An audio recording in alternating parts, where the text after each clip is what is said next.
Peace and love, everybody. This is Young Nas from iGotOptions LLC, and in this video, I'm going to introduce to you a new series that I'm thinking about creating, and that is Stock Storytime. Alright, so in this little series, I'm thinking about just telling you some of my personal experiences with the stock market and going over some of the lessons that you can learn from these experiences. So with that being said, I want to introduce you to the first episode of Stock Storytime with Young Nas. So as the title suggests, I did kind of try cheating the stock market, but let me provide some context as to what I'm talking about. So when I was first starting out with my trading, 13 years old, I was about a month and a half into my studying, really on my journey to becoming a stock trader. But due to my lack of experience and knowledge, I was in a sense considerably dumb. Alright, but compared to the knowledge level that I'm at right now. So with that being said, I didn't know really anything about charting, fundamental analysis. If you told me those words, I would just look at you with a weird face like, what are you talking about? But I was familiar with penny stocks.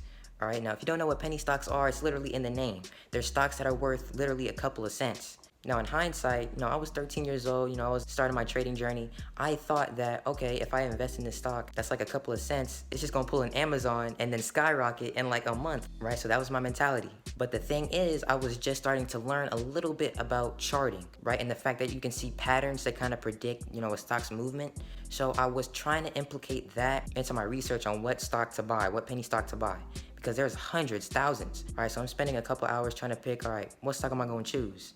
And I come across this stock and I look at its chart, and when I tell you this is probably the most simplistic chart that you could ever see in your trading life, I mean literally all I saw on my screen was a pattern of red bar, red, green, in that exact order. It looked like a barcode, all right? It was literally that simplistic.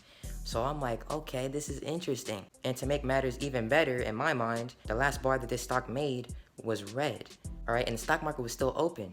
So I'm like, oh snap. All I gotta do is just put my money in the stock, wait for it to go up, sell it, I'm making money, all right? I really thought it was that easy. All right, so I bought the stock, I bought like a lot of shares since it was a couple cents, and my plan actually kind of worked because the stock did end up going up like I predicted, and I was up like 20%.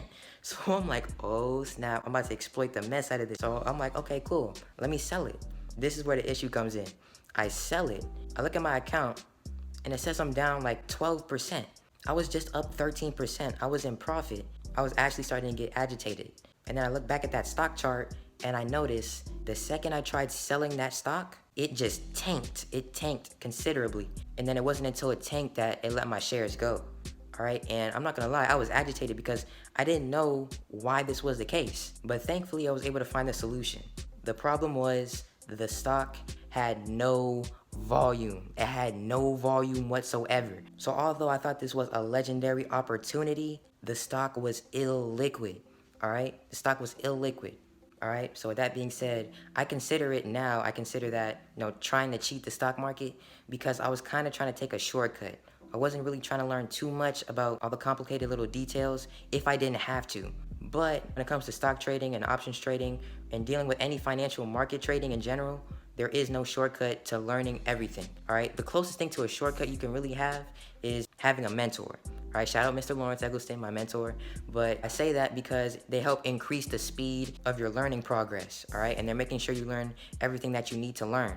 All right, that's why I felt motivated to even create this series, all right? Because this is just another form of essentially mentoring somebody who may not know where to start, who may not know the certain details and techniques and concepts that I understand, which is helping me with my trading.